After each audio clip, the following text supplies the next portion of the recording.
కుమారుడి పార్వతీ పరమేశ్వర యొక్క పెద్ద కుమారుడి యొక్క జన్మదినోత్సవ వేడుకలకి కైలాసం బ్రహ్మ విష్ణు మహేశ్వరులు యక్ష గిరుల కింపురుష దేవతలు అన్ని గణాలు కూడా కైలాసంతో కలకల్లాడిపోయేటువంటి దివ్యమైన పర్వదినం ఈ రోజు సాయంకాలం. అంటే వినాయక స్వామి పుట్టినరోజు కాబట్టి అందరూ గిఫ్టులతో వచ్చేస్తారన్నమాట. స్వామివారికి ఎలా బర్త్డే విషయం తెలియజేయాలని అలా వచ్చేస్తారు.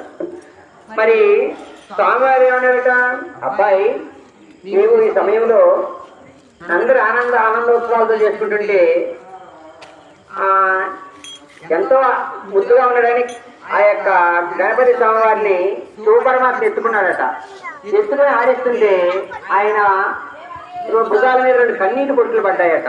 ఏంటి కన్నీటి బొట్లు పడ్డాయని చూస్తే గంగమ్మ కన్నీటి బొట్లట. పాము ఉన్నాడట.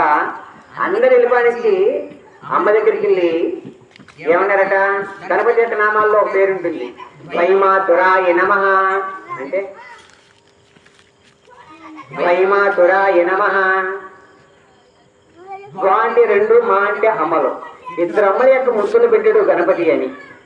అప్పుడు అమ్మవారి దగ్గరికి వెళ్ళి, అమ్మ ఏందమ్మా బాధపడుతున్నావంటే, అయ్యా బిడ్డ నీవు ఎప్పుడు కైలాసంలోనే ఉంటున్నావు, నా సన్నిధికి వచ్చి నీ యొక్క ఆలనా పాలన చుట్టూ చూడాలని నాకు కోరిక ఉంటుంది కదా, కాబట్టి నిన్ను లాలించే భాగ్యం నాకు ఎప్పుడు దొరుకుతుందా అని బాధ కలిగి ఆనందంతో కన్నీరు కార్చాను స్వామి అన్నారట. అప్పుడు అన్నారట, అమ్మ భాద్రపద చతుర్థి నాడు నేను భూలోక విహారానికి వస్తాను.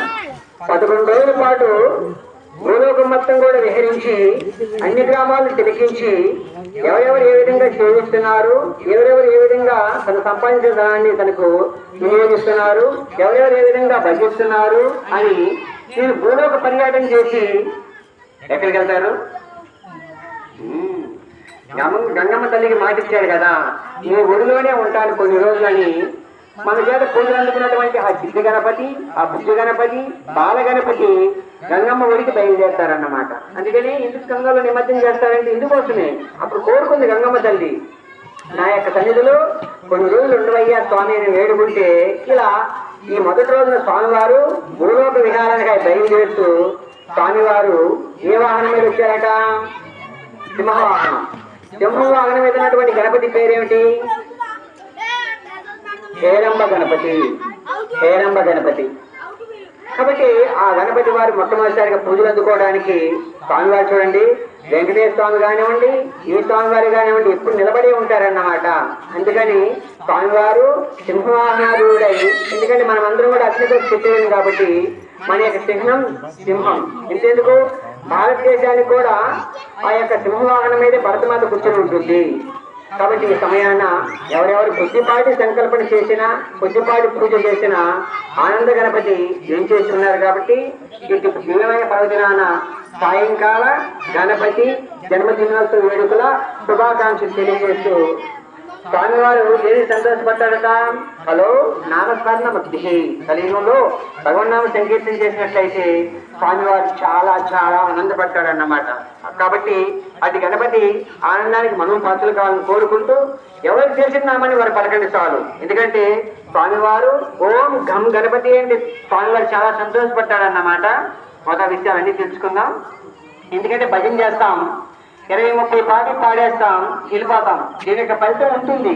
కానీ ఈ పాట ఎందుకు పాడుతున్నాం, ఈ రోజు గణపతి స్వామివారు వంకరతొండ ఎలా కలిగి ఉన్నారు, స్వామివారి భూలోకానికి ఎందుకు వచ్చేశారు, స్వామివారికి ఏకదంత గణపతి అని పేరు ఎలా వచ్చింది, స్వామివారి చెవులు చేటలుగా ఎందుకున్నాయి, స్వామివారి లంబోడు అంటే పేరు ఎలా వచ్చింది, స్వామివారి యొక్క కళ్ళు చిన్నగా ఉన్నాయి కారణం ఏమిటి, స్వామివారి యొక్క దంతం ఒకటి లేదేమిటి, ఇలాంటి విషయాలు మనం తెలుసుకోకపోతే ఎప్పుడైతే లేదన్నమాట. అంటే గురుమహారాజు అంటాడు, తెలుసుకుని చేసేదానికి ఫలితం అధికంగా ఉంటుందయ్యా అని అన్నారన్నమాట. అప్పుడు ఏది చేయాలన్నా శివుని ఆజ్ఞ లేనిదే చీమైన కుట్టదు కదా. ఆయన ఆజ్ఞ అనుగ్రహం అయింది కాబట్టి ఇంతమంది స్వామివారి యొక్క జన్మదిన వేడుకల్లో కూర్చుని స్వామివారికి కీర్తన చేస్తుంటే వారి జన్మే ధన్యం. ఎందుకంటే ఆధ్యాత్మిక చింతలేని మానవ జీవితం నిరర్థకం. భక్తితో ఆ భగవంతుని ఆరాధించి ఈ జీవితాన్ని ధన్యం చేసుకునేవాడు నిజమైన మానవుడు. కాబట్టి అటు స్వామివారి యొక్క జన్మదినోత్సవ వేడుకలు చేసిన అందరూ కూడా మరొక మారు సాయంకాల వినాయక చవితి శుభాకాంక్షలు తెలియజేస్తూ స్వామివారికి దివ్యనామ సంకీర్తన యజ్ఞాన్ని ప్రారంభించుకుందాం. గంగం మీద కనపడతారు. గుర్తుపెట్టుకోవాలి.